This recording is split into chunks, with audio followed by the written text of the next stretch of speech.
I just provided accurate information. What happened after that wasn't my responsibility. I don't think about that situation often. It's been years, different job, different country now. But occasionally someone new joins my team and makes an error, and I watch how management handles it. Do they verify facts? Do they follow procedure? Do they protect the person or the process? That tells me everything I need to know. The startup still operates. They've grown significantly. Better systems now, more oversight. I'd like to think my situation contributed to that, showed them the cost of not verifying claims, the risk of penalising people without evidence. But I don't know for certain. And that's okay. I did what I needed to do, protected myself professionally, provided evidence calmly, let the facts speak. People sometimes tell me I was brave to escalate. I don't see it that way. I was just accurate. Accuracy isn't courage, it's baseline professionalism. The 8% salary cut hurt, not just financially, but professionally. It was a statement that I'd failed, that I wasn't good enough, that I'd cost the company a client relationship. None of it was true, but the cut made it feel true. Getting that reversed mattered, not for the money, for the record. I never confronted my co-worker directly, never asked her why she lied, never demanded an explanation, because I didn't need one. Her reasons were her problem. My job was to correct the consequences, which I did. The COO's intervention was swift, professional, data-driven, fair. That's what good leadership looks like. Not protecting the hierarchy, protecting the truth. I think about the 2 analysts who left before me, the ones whose payment errors also involved that $500,000 threshold. I wonder if they tried to fight it, if they had documentation, if they knew they could escalate. Maybe they did, maybe they didn't. Either way, the pattern stopped with me, because I had bank records, and I knew how to use them. 23 a.m. SGT. Transaction confirmation. All payment instructions accepted. I turned the screen toward them. My co-worker leaned forward. That's the submission, but the instructions were wrong. What was wrong? I asked. The beneficiary details. You put the wrong account number. I pulled up the original client instruction email, the one they'd sent on March 15th. Account number clearly listed. I'd copied it exactly. I showed that too. That's not what they needed, my co-worker said. I had to resubmit with the correct information on the 23rd. The due date, I said. Exactly, which is why it was late, because your version had to be rejected first. The team lead looked between us. Do we have the bank's rejection notice? It went to Jennifer's email, my co-worker said. She should have it. I checked my inbox, searched for rejection. Bounce. Error. Nothing. I don't have a rejection notice, I said. Maybe you deleted it. I don't delete bank communications. My co-worker shrugged. Either way, I had to fix it. That's why the client payment was delayed. The team lead. Jennifer, please be more careful with account details. This client is important. I closed my laptop. Understood, I said. The meeting ended. I walked back to my desk. Then I started pulling every email related to that transaction. I had 17 emails about the payment. Client instruction on March 15th. My submission confirmation on March 20th. Follow-up from the client on March 25th asking about status. Then my co-worker's email on March 25th saying she'd handled it. No rejection notice, no error message, No communication from the bank about incorrect details. I checked the bank portal directly, logged into the transaction history. March 20th, submission received. Status, pending. March 23rd, status changed to on hold, additional verification required. March 25th, status changed to processed, not rejected, on hold. I clicked into the details. Additional verification required. Dual authorization needed for transactions exceeding $500,000. The payment was for $750,000. I checked our company procedures, found the payment processing policy. Transactions over $500,000 required 2 authorized signatories. I'd submitted with 1. That was the delay, not incorrect account details. I saved screenshots of everything, created a folder, organized it chronologically. Then I sat very still. My coworker had blamed me for incorrect details, but the bank had never rejected the transaction for that reason. The delay was procedural, a missing second signature, and my coworker would have known that when she fixed it on the 23rd, because she would have seen the same on-hold status I was looking at now. She'd blamed me for her mistake. Or someone's mistake. I wasn't sure whose yet. I didn't mention it to anyone. Not the team lead, not my coworker, not my manager. I just continued working. 3 days later, I received an email from HR. Subject: compensation adjustment. I opened it. Dear Jennifer, following the recent performance incident regarding the client payment delay, management has determined that a compensation adjustment is necessary. Effective April 1st, your base salary will be reduced by 8% for a probationary period of 6 months. Performance will be reviewed at that time. Please acknowledge receipt of this notice. Best regards, HR Department. 8% for 6 months. I calculated the amount. It was significant. I read the email again. Performance incident. 1 alleged mistake. 1 payment delay that wasn't actually my error, and they were cutting my salary. I clicked reply. Stopped. Thought about it. Then I forwarded the email to my personal account, added it to my folder, and acknowledged receipt. Received. Thank you for the notification. Professional. Brief. I sent it. Then I opened the company employee handbook. The handbook had a section on disciplinary procedures. Performance-related salary reductions required. Written warning. Performance improvement plan. 30-day review period. Management approval. I'd received none of those, just an email announcing the cut. I documented the policy violation, added it to my folder. Then I checked my employment contract. Salary terms were clearly stated. Changes required mutual agreement or documented cause. Cause was defined as gross negligence, willful misconduct, or repeated performance failures. 1 payment delay didn't meet that threshold, even if it had been my error, which it wasn't. I saved my contract, highlighted the relevant sections, added everything to the folder. Then I waited.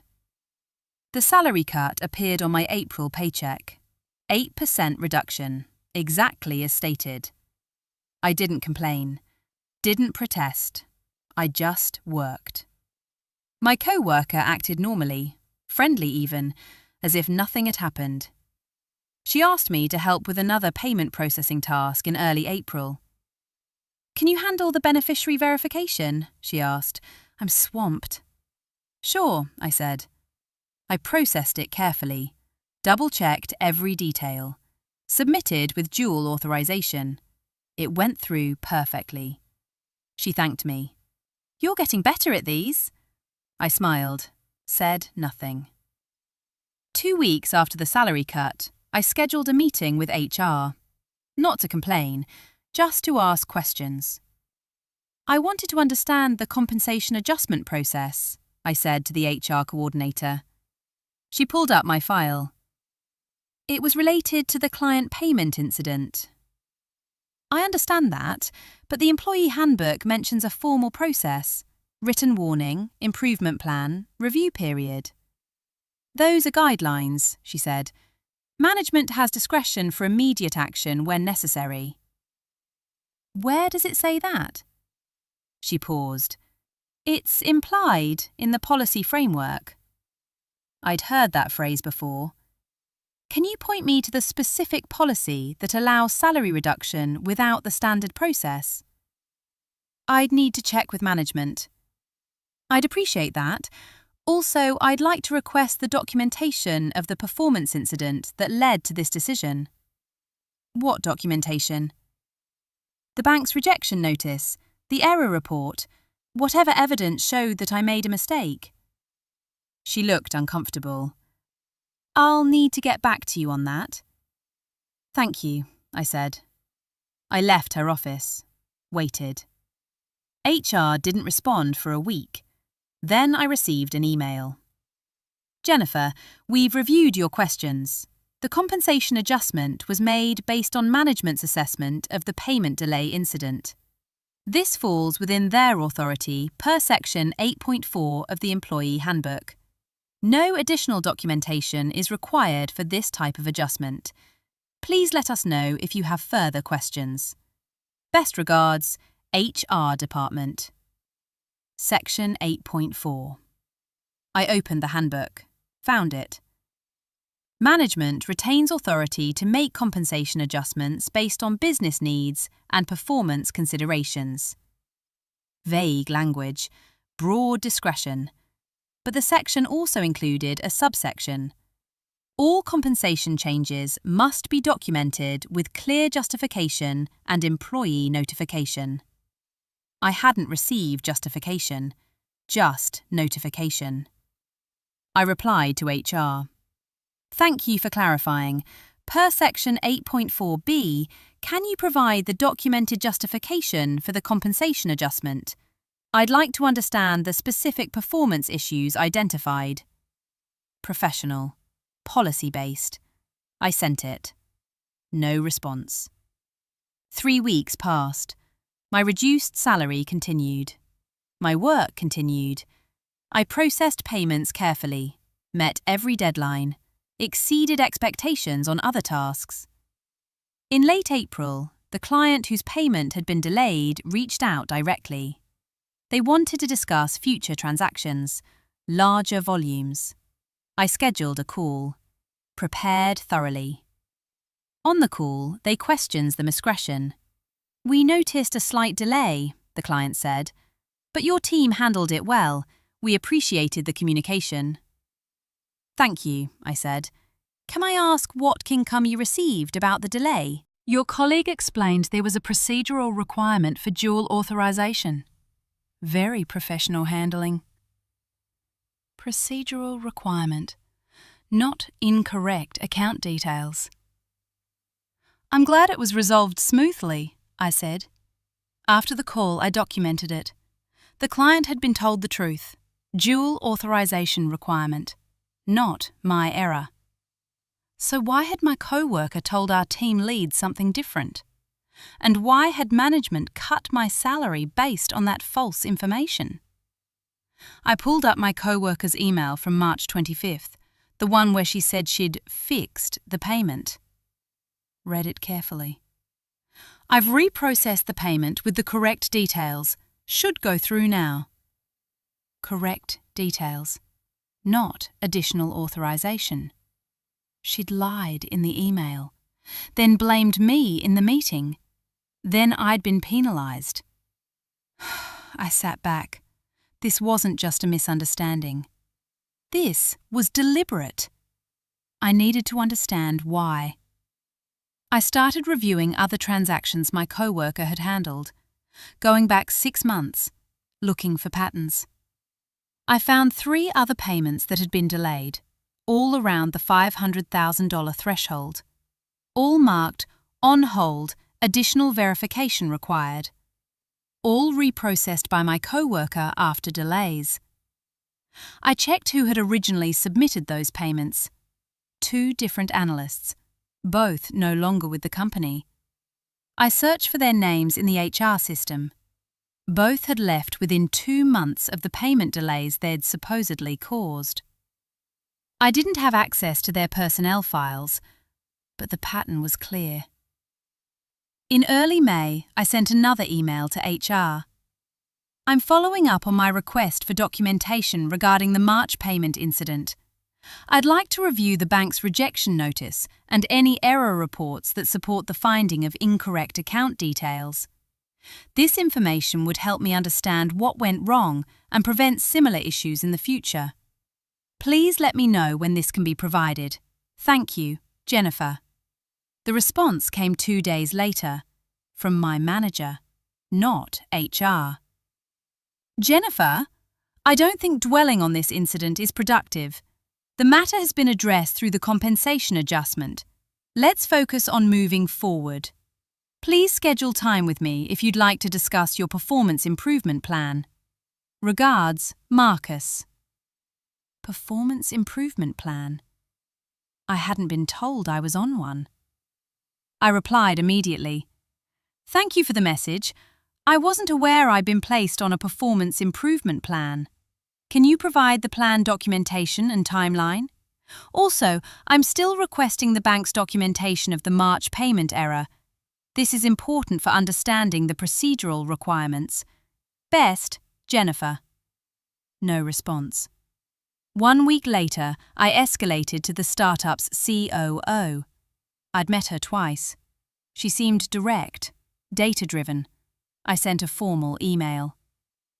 Dear Christine, I'm writing to request clarification on a compensation adjustment made to my salary effective April 1st. The adjustment was described as performance-related, stemming from a March payment delay. However, I have not received documentation of the performance error I allegedly made. The bank's records show my submission was early and accurate. The delay was due to a procedural requirement, dual authorization, not incorrect data. The employee handbook's disciplinary process was not followed. My attempts to obtain clarification from HR and management have been unsuccessful. I've attached relevant documentation, including bank confirmations, policy sections, and email correspondence. I'm requesting a review of this matter at the executive level. Best regards, Jennifer Chen. I affection everything. The bank records, the policy sections, the email trail. Sent it. Then I waited. The COO responded within 3 hours. Jennifer, thank you for bringing this to my attention. I'll review the documentation and discuss with HR and your manager. I'll be in touch within 1 week. Christine. Direct. Professional. I felt something shift. 4 days later, I was called to a meeting. The COO, my manager, HR director, my co-worker. Everyone in one room. The COO started. I've reviewed Jennifer's concerns about the compensation adjustment. I'd like to understand the sequence of events around the March payment delay. She looked at my manager. Marcus, can you walk through what happened? My manager cleared his throat. Jennifer processed a payment with incorrect beneficiary details. It's rejected by the bank. We had to resubmit, which caused a delay. Given the client's importance, we made a compensation adjustment to address the performance issue. Do we have the bank's rejection notice? It would have gone to Jennifer, my manager said. I checked, I said. There's no rejection notice in my email. The COO turned to my co-worker.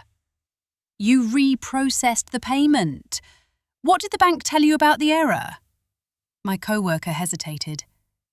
They said the account details didn't match their records. Do you have that communication? It was a phone call. Who did you speak with? I don't remember the name. The COO pulled out her laptop. opened it. "I contacted the bank this morning," she said.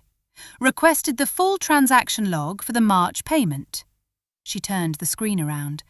The log showed everything. My submission on March 20th, status pending. March 23rd, on hold, dual authorization required. March 25th, second authorization added, status processed. No rejection, no error. The COO looked at my coworker. "The bank confirms there was no issue with account details. The delay was procedural. Dual sign-off required for amounts over $500,000. My coworker said nothing. "Why did you tell Marcus the delay was due to Jennifer's error?" the COO asked. I thought that was the issue." "Based on what?" Silence. The COO turned to my manager. "Did you verify this before adjusting Jennifer's compensation?" My manager looked uncomfortable. "I relied on the information provided by the team." "Did you check with the bank?" "No." "Did you review the employee handbook's disciplinary process?" "I exercised management discretion." "Discretion requires accuracy," the COO said. "You penalised an employee for an error she didn't make, without following procedure and without verifying the facts." She closed her laptop. "Jennifer's salary will be restored immediately, retroactive to April 1st. She'll receive back pay for the difference." My manager started to speak. The COO held up a hand. "We'll discuss your role in this separately." She turned to my coworker. "Same for you." The meeting ended. I walked out. Didn't celebrate, didn't react, just went back to my desk. The back pay appeared in my account 3 days later. Full restoration, plus interest. My manager sent a brief email. "Your compensation has been corrected. Thank you for your patience." No apology, no acknowledgement of error, just a procedural correction. I didn't respond. 2 weeks later, my coworker resigned. No announcement, just gone one day. I heard through the office that she'd decided to pursue other opportunities. My manager remained, but the COO started attending our team meetings. Oversight had increased. I stayed at the startup for another year, worked hard, built relationships with clients, processed payments flawlessly. The COO gave me additional responsibilities, more complex transactions, direct client management. My salary increased twice. When I eventually left for a better opportunity, it was on good terms. The COO wrote me a strong reference. "Jennifer is detail-oriented, professional, and has exceptional integrity. She advocated for herself appropriately when faced with an unjust situation, and her work throughout has been exemplary." I appreciated that. Not just the reference, but the acknowledgement that advocating for yourself isn't unprofessional. It's necessary. I learned something important from that experience. Documentation isn't defensive, it's professional. Keeping records, checking sources, verifying claims. That's just good practice. And when someone tries to blame you for their mistake, those records matter. I never found out why my coworker lied.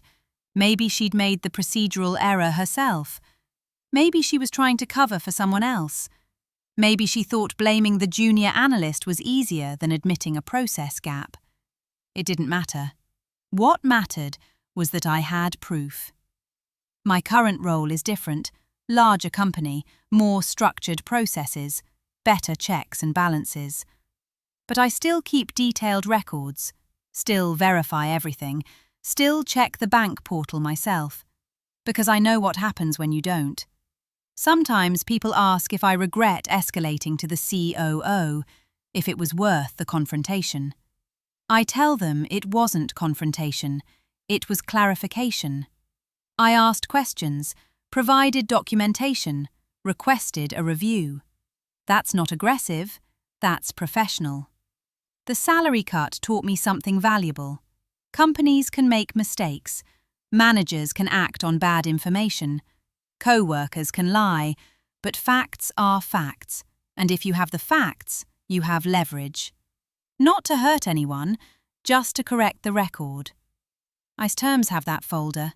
Bank confirmations, email trails, policy documents, the COO's resolution. I don't look at it anymore, but I'll keep it, as a reminder that truth requires evidence, and evidence requires documentation. My co-worker's resignation was her choice. The consequences were hers to face. I'd attending.